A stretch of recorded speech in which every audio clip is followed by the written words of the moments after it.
Hello दोस्तों। Lockwood and को series के छठे एपिसोड की स्टार्टिंग में दिखाया जाता है कि डीप टेक की टीम लॉकवुड के घर आती है, जहां जॉर्ज बताता है कि ये खंजर मुगल शताब्दी 1960 का है। ये जोड़े में आता है, अगर दूसरा मिल गया तो कातिल भी मिल जाएगा। तो इंस्पेक्टर कहता है कि अब इस केस को फिट्स की टीम संभालेगी, तुम लोग मौका गंवा चुके हो। यहाँ ना तो कोई सेफ्टी ना ही कोई सुपरवाइजर, और मेरे पास तुम लोगों को सेफ रखने के लिए ना तो पैसा है और ना ही वक्त। तो लॉकवुड कहता है कि मुझे पता है कि तुम हमारे तौर तरीकों को पसंद नहीं करते, पर हम उनसे ज़्यादा काबिल हैं। मैं तुमसे रिक्वेस्ट करता हूँ कि आईने को ढूंढने का एक और मौका हमें दे दो। तो इंस्पेक्टर उन्हें होशियार रहकर काम करने को कहता है, क्योंकि विंकमैन जैसे लोग असल ज़िंदगी के खतरनाक और पावरफुल मुलजिम हैं। यह कहकर इंस्पेक्टर वहाँ से चला जाता है। अगली सुबह जॉर्ज बिकरस्टाफ के बारे में बताता है कि वो एक इज्जतदार डॉक्टर और साइकेट्रिस्ट था। मीटिंग में वो गुप्त मीटिंग किया करता था। मैरी डुलक नाम की एक औरत ने इस बात का खुलासा किया था जब वो एक मीटिंग में आई थी और गायब हो गई थी। फिर 10 साल बाद जब वो मिली तो पूरी तरह से पागल हो चुकी थी। शायद इन सब की वजह वो आईना है। तभी जार में बंद खोपड़ी बोलता है कि आखिर तुम जग ही गई, बहुत समय लग गया तुम्हें। तो लूसी पूछती है कि क्या मतलब है तुम्हारा, अगर तुम जानते हो तो बता दो। खोपड़ी बोलता है कि तुम्हारे सारे सवालों के जवाब मेरा मालिक देगा, यानी कि बिकरस्टाफ। लूसी पूछती है कि तो बताओ क्या राज है आईने का। खोपड़ी कहता है इसके लिए तुम्हें मुझे मेरे मालिक के घर लेके जाना होगा, वहाँ सभी सवालों के जवाब मिल जाएंगे, पर बदले में मुझे भी कुछ चाहिए। तीनों बिकरस्टाफ के घर जाने की तैयारी करना शुरू कर देते हैं। लूसी कहती है कि अब हम क्या करें। खोपड़ी आज़ाद होना चाहती है, तो जॉर्ज कहता है कि पहले हम टेस्ट करेंगे कि वो सच बोल रहा है कि नहीं, फिर सोचेंगे कि क्या करना है। फिर तीनों बिकरस्टाफ के घर पहुंच जाते हैं। के अंदर एंटर होने से पहले ही खोपड़ी लूसी से बोलता है कि तुम मत जाओ, लॉकवुड और जॉर्ज को भेजो, क्योंकि उनकी ज़िंदगी मायने नहीं रखती, पर अगर तुम्हें कुछ हो गया तो मैं हमेशा के लिए जार में बंद हो जाऊंगा। पर लूसी उन्हें न भेजकर खुद ही घर के अंदर अकेले चली जाती है और दोनों से कहती है अगर मैं 15 मिनट में वापस नहीं आए तो तुम दोनों भी अंदर चले आना। अंदर आने के बाद खोपड़ी लूसी से कहता है कि मुझे बाहर निकालो, पर लूसी तब तक उसे नहीं निकालती जब तक उसे वो चीज़ नहीं मिल जाती जो वो ढूंढने आई है। खोपड़ी के कहे मुताबिक लूसी एक रूम में जाती है जहाँ उसे एक ऑपरेटिंग टेबल मिलता है, जिसे टच करने पर लूसी को महसूस होता है कि कुछ काटा जा रहा है और खून टपक रहा है, यानी कि बिकरस्टाफ कोई डॉक्टर नहीं बल्कि सर्जन था। उसे टेबल के नीचे एक स्विच मिलता है जो कि सीक्रेट रूम को खोलता है। बाहर लॉकवुड और जॉर्ज परेशान होते हैं कि उन्होंने लूसी को भयानक भूतहा घर में अकेले भेज दिया। यह सोचकर दोनों भी घर के अंदर चले जाते हैं। इधर लूसी सीढ़ियों के रास्ते उस खुफिया कमरे तक चली जाती है। उसे कई खून से सने चैम्बर और हथकड़ी जैसी चीजें दिखाई देती हैं।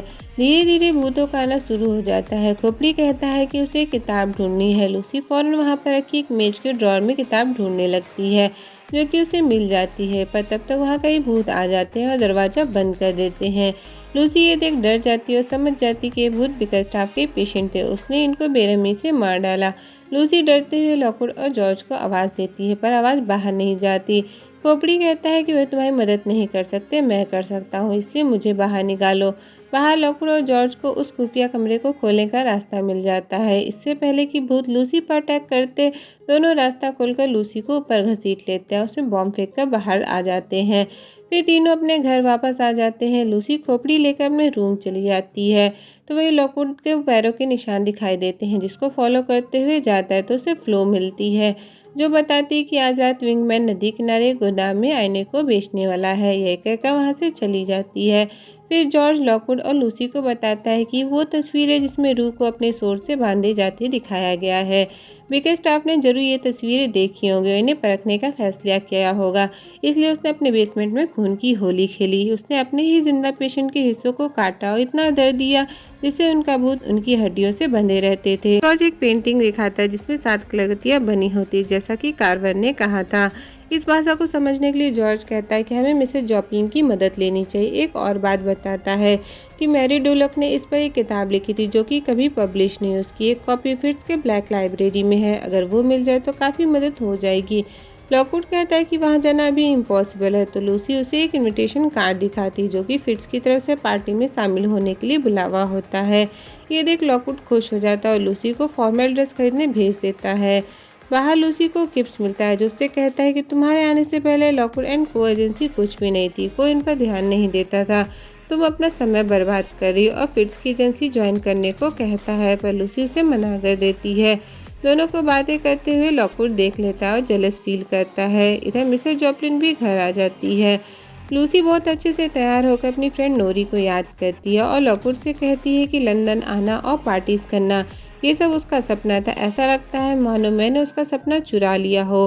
तो लॉकवुड उसे दिलासा देते हुए कहता है कि वो भी यही चाहती होगी कि तुम खुश रहो, और फिर उसे एक नेकलेस देता है जो कि उसके किसी करीबी का होता है। लॉकवुड जॉर्ज के पास जाता है। जॉर्ज पार्टी में साथ चलने को मना कर देता है क्योंकि उसे मिसेज जॉपलिन के साथ रिसर्च करनी होती है और उसे फिट्स की ब्लैक लाइब्रेरी का नक्शा बनाकर दे देता है। फिर लूसी और लॉकवुड दोनों पार्टी में पहुंच जाते हैं। लॉकवुड लूसी को लोगों से मिलने जुलने के लिए कहता है, पर लूसी वॉशरूम का बहाना बनाकर वहां से हट जाती है। लूसी एक सोर्स के पिलर को देख रही होती है, तभी फेनेलोपी फिट्स आ जाती है और बातें करने लगती है। बातों ही बातों में लूसी को जॉब का ऑफर देती है। लूसी समझ जाती है कि किप्स को इन्होंने ही भेजा था। आगे कहती है कि मैंने तुम्हारे बारे में थोड़ी रिसर्च की है, तुम्हारे दोस्तों के साथ जो हुआ वह गलत हुआ। अब जेकब किसी भी एजेंसी का सुपरवाइजर नहीं बन पाएगा। ऐसे लोगों की हमारी इंडस्ट्री में ज़रूरत नहीं। अगर हमारी एजेंसी को ज्वाइन कर लोगी तो फ़ायदे में रहोगी। पर लूसी उन्हें भी मना कर देती है, यह कहकर कि हम एक टीम है। तो फेनेलोपी कहती है अगर कभी तुम्हारा मन करे तो मुझसे ज़रूर बात करना। वहाँ से चली जाती है। तभी लॉकवुड आ जाता है, पूछता है कि वो क्यों आई थी। लूसी कहती है कि बस इधर उधर की बातें कर रही थी। दोनों पार्टी से निकलकर लाइब्रेरी की तरफ जाने लगते हैं। तो लॉकवुड लूसी से कहता है कि वो तुम्हें नौकरी ऑफर कर रही थी ना, अगर तुम्हारी जगह मैं होता तो इसे एक्सेप्ट कर लेता, क्योंकि उसकी तरह मैं तुम्हें चकाचौंध नहीं दे सकता। जवाब में लूसी कहती है कि मुझे ये सब नहीं चाहिए, मैं कहीं नहीं जा रही, तुम और जॉर्ज ही मेरा घर हो। फिर दोनों लाइब्रेरी में पहुंच जाते हैं। इधर जॉर्ज भी सारा सामान पैक कर लेता है। लाइब्रेरी में लूसी को एक शीशे में बंद टेबल में शाही निशान बना छोटा सा बॉक्स दिखाई देता है। लॉकवुड को भी किताब मिल जाती है। तभी वहाँ फेनेलोपी और उसका एक साथी आ जाता है। दोनों आपस में बातें करते हैं। फिर फेनेलोपी उस आदमी को वही छोटा बॉक्स देकर वहाँ से चली जाती है, पर वो आदमी लाइब्रेरी में ही रुक जाता है। लॉकवुड और लूसी उसे छुपते हुए बाहर जाने की कोशिश करते हैं, पर पकड़े जाते हैं। लॉकवुड और उस आदमी के बीच तलवार से लड़ाई होने लगती है, पर दोनों चालाकी से बाहर आ जाते हैं।